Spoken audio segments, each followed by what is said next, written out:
एक मित्र ने लिखा है कि आप शास्त्र प्रमाण को क्या महत्व देते हैं, या शास्त्र प्रमाण की बात अक्सर कही जाती है, उसका क्या महत्व है। शास्त्र प्रमाण का अर्थ होता है कि जो रिलीजियस लिटरेचर कहता है उसमें प्रमाण को ढूंढना। यानी कि जो मुहावरा भी चलता है, किसी से कोई बात को कहाँ लिखी, ये बात कहाँ लिखी है, तो आप फिर किसी किताब से उसको कोट करके दिखाएं कि देखिए इस किताब में ऐसा लिखा है, इसलिए ये बात ऐसी है। तो शास्त्र धर्मों ने अपने अपने गढ़े हैं। जैसे अगर हिंदू शास्त्रों की बात करें तो इनके वेद हुए और उपनिषद हुए, या और भी थोड़ा रेंज वाइड है। लेकिन इस्लाम में शास्त्र की बात करें तो उनका कुरान है, क्रिश्चियनिटी में करें तो उनके बाइबल है, जहाँ कहीं भी। तो जहाँ एक किताब उन्होंने बनाई शास्त्र के तौर से, तो वो बिल्कुल क्लियर है कि इसमें ही लिखा है।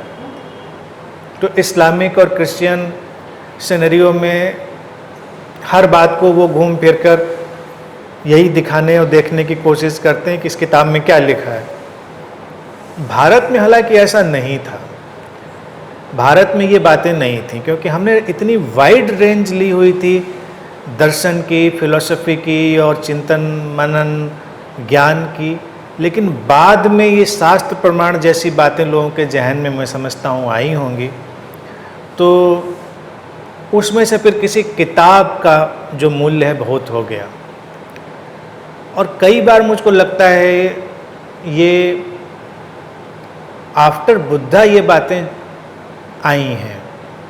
I am not sure historically, क्योंकि पहले अलग तरह से संस्कृति जा रही थी, फिर उसमें कर्मकांडों का और बिखराव का एक दौर आया, और जब बुद्ध का आगमन हुआ तो उन्होंने उन सबको हटाया परे, और बुद्ध ने ही सबसे पहले इस बात की घोषणा करी और बड़े जोर शोर से कि तुम ही प्रमाण हो, स्वयं प्रमाण हो। जो उनका अपदीपो भव इतना प्रसिद्ध वक्तव्य है, बी योर ओन लाइट, यानी कि तुम स्वयं प्रकाशित हो अपने बोध से, तो तुम्हारा प्रमाण कोई और नहीं बनेगा। ये बात लेकिन लोगों को अखड़ने लगी होगी, धीरे धीरे इससे अड़चन आने लगी होगी, इस बात से मुश्किल पड़ने लगी होगी। और इस बात में भी कई जो बुराइयां और कुरीतियां आई होंगी, मैं समझता हूँ कि कभी कभी कोई भी व्यक्ति खड़े होकर कह देता होगा कि हाँ बिल्कुल मेरे अंदर से तो यही बात सत्य है, तो यही प्रमाण है। लेकिन अगर हम जो बुद्धा ने वक्तव्य दिया उसकी बात की पड़ताल करें तो प्रमाण तो इतना स्पष्ट है कि अगर शांति है, करुणा है और व्यक्ति के अंदर से उन सब भावों का जो प्रवाह है या रेडिएशन है, वो सारी चीज़ें हैं, तो फिर किस प्रमाण की ज़रूरत है, वो तो दिखेंगी ही। लेकिन जब एक गड़बड़ होने लगी होगी या लोग इन बातों से घबराने लगे होंगे, तो हुआ होगा कि नहीं शास्त्र का प्रमाण होना चाहिए, किताब क्या कहती है। तो किताबें तो तमाम उलूल जुलूल बातें कहती हैं, किस किताब की बात माने, शास्त्र की। अब कुरान की ही बात अगर लें तो शुरू ही यहाँ से करती है, जो आयत रोज़ नमाज में लोग पढ़ रहे हैं कि एक ही अल्लाह और एक ही उसका पैगंबर है, रसूल। जो पढ़ते हैं उसका ट्रांसलेशन ही मैं बता रहा हूँ, मुझे तो वो सब याद नहीं है। और उसके सिवा कोई भी इबादत के लायक नहीं है, कोई भी इबादत के योग्य नहीं। अगर इसको हम बहुत हाई पेडिस्टल से देखें तो आप अच्छी बात कह रहे हैं कि there is only one consciousness, लेकिन जब आप उसमें ये भी ऐड कर देंगे कि फिर और कोई इबादत के लायक नहीं है उसके सिवा, तो सारी बात गड़बड़ हो गई। अब कई बार जो लिटरेचर आया है उसमें बहुत कुछ मिक्स भी हुआ होगा, बाद के लोगों ने भी मिलाया होगा। कोई ऐसी किताब तो हुई नहीं जो सीधे आसमान से तैरती हुई ज़मीन पर आ गई थी और उसको किसी इंसान ने हाथ नहीं लगाया था। कहते तो लोग हैं किताब उतरी, लेकिन किसी ने तो लिखी होगी, किसी ने तो छापी होगी, कुछ तो उसका मटेरियल इंसान के हाथ से ही गया होगा ना, तो उसने उसमें जोड़ी घटाई होंगी बहुत सारी बातें। अगर मान लें हम सपोज करें किसी बहुत स्पष्ट रूप से किसी सुलझे हुए गुरु ने भी कोई बात कही होगी, लेकिन जब उसको कलेक्ट करेंगे लोग तो उसको प्रदूषित नहीं कर देंगे, कंटेमिनेट नहीं कर देंगे, इसकी कोई गारंटी नहीं है। और बल्कि कई बार गारंटी इसी बात की है कि उसको कंटेमिनेट जरूर करेंगे। तो अब अगर हम कहें कि एक ही गॉड यानी कि एक ही ईश्वर है तो भी सभी कुछ उसी का है, तो हमारी अड़चन ही कहाँ है, हमारा झंझट ही कहाँ रह गया। फिर तो न कोई आस्तिकता भी उसी की, नास्तिकता भी उसी की, और काफिर भी उसी का, भक्त भी उसी का, सब उसी का है। तो हमारा लड़ाई ख़त्म हो गई। लेकिन लड़ाई शुरू हो गई। क्रिश्चियनिटी में ऐसी 10 बातें निकाल लेंगे जो उनकी तरफ से हैं, हिंदुओं के शास्त्रों में भी 10 बातें निकाल लेंगे, और किसी भी शास्त्र को एडिट करने की इजाज़त नहीं है, अनुमति नहीं है। अब रामचरितमानस की अगर बात लिखें तो उनके सुंदर कांड की ही चौपाई जो इस शूद्र, पशु और नारी वाली है, आज तक किसी ने एडिट नहीं करी। घर घर में सुंदरकांड का पाठ होता है, बड़े लोग उत्साह से करते हैं, लेकिन अगर उसमें वही चौपाई लिखी हो तो उसमें सुंदर क्या रह गया? कोई मुझको बताए उससे असुंदर क्या है। अब उसको इंटरप्रेट लोग अपने अपने ढंग से करेंगे, लेकिन वो तो सीधी बात है, उसको तोड़ने मरोड़ने की बात क्या है? आप एक तो कास्टिस्ट बात यहाँ पर कह रहे हैं, एक रिलीजियस लिटरेचर जो जातिवादी बात करता है, जेंडर बायस बात करता है, उसकी क्या प्रामाणिकता है? तो क्या हम उसको शास्त्र प्रमाण की तरह मान लें? कहाँ से मान लें? या तो उसको हटाने की इजाज़त हो, उसको एडिट करिए, लेकिन एडिट कोई करने की हिम्मत नहीं करता। लेकिन जो घरों में पाठ कराते हैं वो भी नहीं, उसको स्किप कर दें, वो भी पढ़। ये कंडीशनिंग की बातें, स्त्रियों के खिलाफ बातें, शूद्रों के खिलाफ बातें, मतलब शूद्र क्या, इंसान के खिलाफ बातें। मनुस्मृति आ जाए, शास्त्र आ गया हिंदुओं का बहुत प्रसिद्ध शास्त्र, उसने वर्ण व्यवस्था से निकली जाति व्यवस्था, स्त्रियों के लिए तमाम तरह की डेरोगेटरी बातें सब कहीं, तो क्या प्रमाण माने उसको? तो कोई कहेगा कहीं तो कोई प्रमाण होगा। तो मैं तो इसी बात का पक्षधर हूँ जो बुद्ध ने कही थी, किसी भी किताब को किसी भी एंगल से किसी प्रमाण की ज़रूरत मानने की आवश्यकता ही नहीं है। आप अपने प्रमाण ही खुद बनिए, और आपका प्रमाण, आपका प्रेम, आपकी शांति होगी जो जाहिर होगी, जो किसी किताब से नहीं डिसाइड होगी कि ये वाली शांति है कि नहीं इस इंसान के अंदर। आप प्रेम पूर्ण हैं तो कोई किताब बताए कि आप प्रेम पूर्ण हैं कि नहीं, ये तो कितनी एब्सर्ड सी बात होगी। हैं आप लविंग तो हैं, आप शांत हैं तो हैं। तो मेरे हिसाब से पुस्तकों को केवल पुस्तकों की तरह एंजॉय करना चाहिए, शास्त्रों को महज एक किताब मानना चाहिए।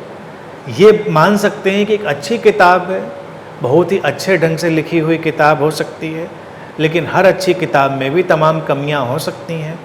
तो किताब को कोई इतनी परिपूर्णता का दर्जा देने की ज़रूरत नहीं है कि इसमें सुधार ही नहीं हो सकता। हर किताब अपूर्ण है, कमियों के साथ है।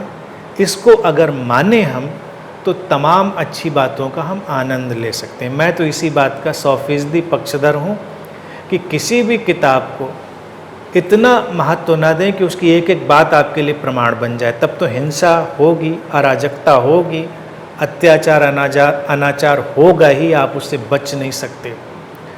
लेकिन अगर किताब की आदर की बात कही जाए तो मैं कहूँगा हर किताब का आदर करिए, कविता का आदर करिए, किसी उपन्यास का भी आदर करिए, उसमें भी तो अच्छी ही बातें कही गई हैं तमाम। और आपको अगर कुछ सीखना है तो सीखने के लिए ज़रूरी है कि पहले आप आदर से, रिस्पेक्ट से भरें। तो वो तो किसी भी किताब के लिए हो सकता है। शास्त्र को इतना अलग कैटेगराइज करने की ज़रूरत क्या है? तो जो साइंस की किताबें हैं वो भी शास्त्र हैं, क्योंकि उसमें भी तो कोई बात कही गई है प्रामाणिकता से। मैथमेटिक्स की कोई किताब है वो भी शास्त्र है, क्योंकि उसमें भी जो बात कही गई वो भी एक ट्रुथ है, तो उसको भी आप शास्त्र माने।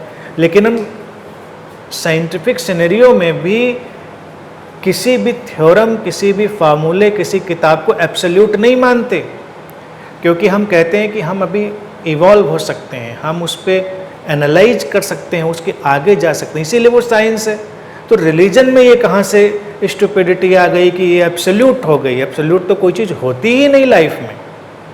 तो इसीलिए किसी किताब को शास्त्र प्रमाण मानना ये मेरे लिहाज से कोई कतई उचित नहीं है और इसका कोई महत्व और मूल्य है ही नहीं।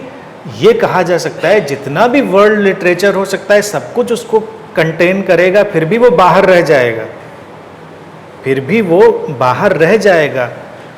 कहाँ हम पूरी बात को समाहित कर पाएंगे उस चीज में। तो आपकी बात सुन करके कोई कहेंगे हमने सब समझ लिया, लिमिटलेस है। बिल्कुल वो है, क्योंकि बात के इतने एंगल हैं, इतने ढंग से बात कही जा सकती है।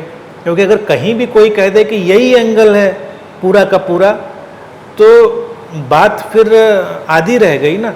जैसे हेराक्लाइटस का एक बड़ा प्रसिद्ध स्टेटमेंट है, कहते हैं you can't step twice in the same river.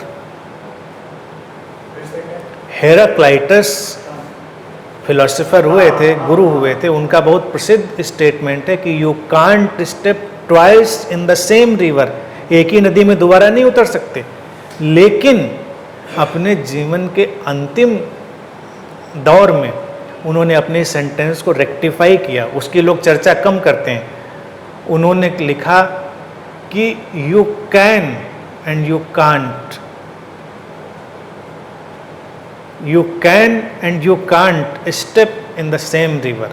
यानी कि बात को कंट्राडिक्ट कर दिया, क्योंकि एक बात तो फिर वो एब्सोल्यूट हो गई कि नहीं ही उतर सकते, तो वो हो, ये भी एक फाइनल और फंडामेंटलिस्ट स्टेटमेंट हो गया।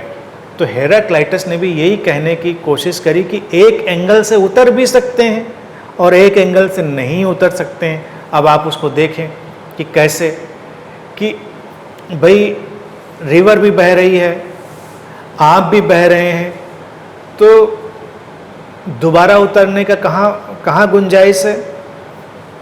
क्योंकि अगर आप वही नहीं हैं, नदी वही नहीं है, तो दोबारा तो उतरने की कोई पॉसिबिलिटी नहीं रही।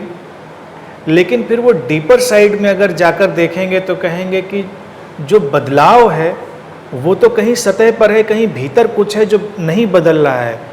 जो बदला है वो किसी न बदले हुए अनचेंजिंग अपरिवर्तनशील की पृष्ठभूमि पर खड़ा है, तो वो तो नहीं बदला। नदी में बहुत कुछ बदलता हुआ दिखा, लेकिन बहुत कुछ नहीं ही बदला। तो जो नहीं बदला था और नहीं बदले में उतरा वो तो बार बार उतरेगा, उसमें कहाँ अड़चन है।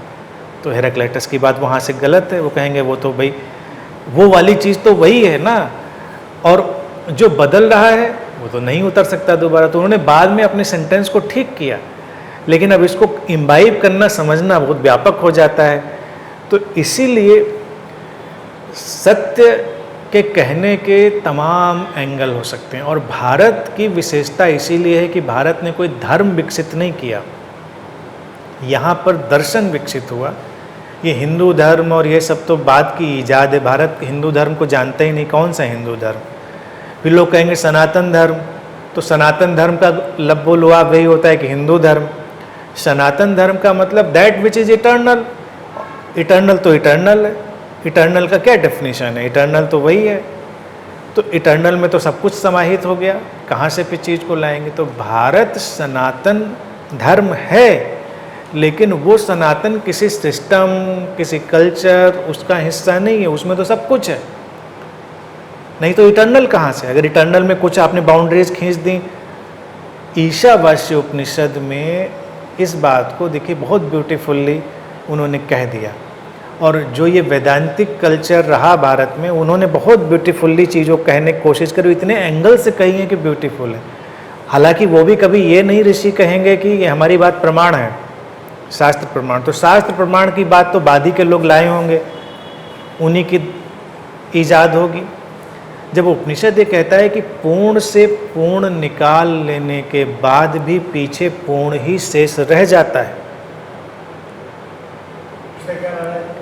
लोग कहते हैं कि ये अस्तित्व पूर्ण है या सत्य पूर्ण है, ब्रह्म जो है पूर्ण है, और पूर्ण से अगर हम पूर्ण निकाल लें तब भी पीछे पूर्ण ही बचता है। तो ये उनका शुरुआत का ही ईशावास्य उपनिषद का ये स्टेटमेंट है। तो वो अपनी बात बिल्कुल सही कर रहे हैं। बात कंट्राडिक्टरी है।